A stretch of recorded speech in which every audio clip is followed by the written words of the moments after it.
समंदर की पाताल तक तो शायद कोई पहुंच गया हो, लेकिन माँ के प्यार का किनारा आज तक किसी को नहीं मिला। माँ जब बोलती है तो उसके लहजे में जिब्रील बोलता है। माँ जब मुस्कुराती है तो लगता है जन्नत की सारी कलियां खिल उठी।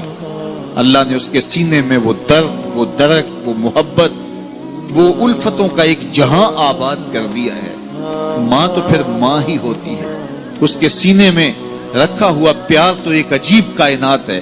तड़पती हुई ममता एक अलग ही जहान है। कभी आपने देखा हो कि बच्चा घर से निकलता है, दुनिया की बड़ी बड़ी दानिशगाहों में उसका इंतजार हो रहा होता है, लोगों को अक्लो बीनश सिखाने जा रहा होता है, उसकी एक एक बात को लोग मोतियों की तरह झोलियों में डालते हैं। और दुनिया की दानिशगाहों में, यूनिवर्सिटियों में और दरसगाहों में लोग उसके मोतियों जैसे जुमले सुनने के लिए बेताब होते हैं कि ये अक्लो बीनश का मुरक्का है, ये फहमो इदराक का पहाड़ है, इसकी बातें जिंदगी गुजारने का गुर सिखाती हैं। तो लोग सीखने के लिए जमा होते हैं। लेकिन वो शख्स जब घर से निकलता है तो माँ कितने भोले अंदाज में कहती है, पुत्र जरा सड़क ध्यान से अबूर करना। जो दुनिया को अक्लो बीनश का सबक सिखाने जा रहा है, उसको ये भी नहीं पता कि सड़क कैसे अबूर करनी है। लेकिन माँ के प्यार का रूप है, ये माँ की मोहब्बत का तेवर है, ये उसकी उल्फत के रंग हैं। और जब तक बच्चा घर पलट नहीं आता, बेटा वापस नहीं पहुंच जाता, माँ के दिल में खटका रहता है और वसवास में रहती है और बेटे के लिए दुआएं मांगती रहती है कि मेरा बेटा खैर से घर पलट आए। माँ के सीने में इतना प्यार क्यों है? दुख जी लेती है, तकलीफें गवारा कर देती है। गरीब माएं तो बेटों और बेटियों का पेट पालने के लिए किसी के घर के बर्तन भी मांजने पड़े तो इससे भी गुरेज नहीं करती। तकलीफें सह लेती हैं, अजियतें गवारा कर देती हैं, लोगों की गुलामियां कबूल कर लेती हैं। माएं अपनी औलाद के लिए क्या कुछ नहीं करती। माँ को अपनी औलाद से इतना प्यार क्यों है? एक ही जवाब है, इसलिए कि माँ ने औलाद को जन्म दिया है। मेरे जुमले को दिल के कानों से सुनना। जिस माँ ने जन्म दिया है वो इतना प्यार करती है, तो जिस रब ने खलक किया है वो कितना प्यार करता है। जन्म देने वाली के प्यार का ठिकाना कोई नहीं, तो जो खलक करने वाला है उसके प्यार का अंदाजा कौन कर सकता है? तो माँ गवारा नहीं करती कि मेरा बेटा भूखा रहे, तकलीफ में रहे, बेटा भूख में तड़पे, तो माँ बेचैन हो जाती है। तो जो 70 माओं से ज्यादा प्यार करता है, उसने कैसे गवारा कर लिया कि मेरा बंदा भूखा रहे?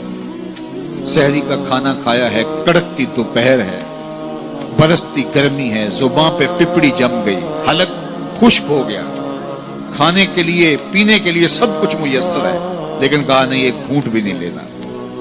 वुजू करते भी एहतियात करना है, हलक से नीचे कोई कतरा उतर ना जाए, कुछ खाना भी नहीं। 70 माओं से ज्यादा प्यार करने वाले रब ने ये कैसे गवारा कर? इस मसले को समझने के लिए फिर दोबारा माँ की आगोश में आना पड़ेगा। बेटा बीमार हो गया, माँ डॉक्टर के पास ले गई, उसने दवा तजवीज की, सिरप लिखा, वो कड़वा था, बेटा पीता नहीं। माँ ने जबरदस्ती उसको लटा लिया, उसका हलक खोला, मुंह खोला, उसमें कतरे सिरप के टपका रही है। बच्चा चीखता है, रोता है, लेकिन जूजू वो कतरे हलक से नीचे उतरते जाते हैं, माँ के चेहरे पे तमानियत आती जाती है। क्या माँ सफाक हो गई है? नहीं। माँ की ममता छिन गई? नहीं। वो जो बेटे की आंख में आंसू नहीं देख सकती थी, वो तड़पते हुए बच्चे को देख के मुतमईन क्यों है? क्या माँ की ममता रुखसत होगी? जवाब नहीं। तो फिर क्यों माँ इतनी खुश है? कहा बेटा नहीं जानता, माँ जानती है। चंद लम्हों की तकलीफ है, कुछ लहजों की कड़वाहट और तलखी है, लेकिन ये सिरप जब मैदे में उतरेगा तो नतीजा शिफा की सूरत में बरामद होगा।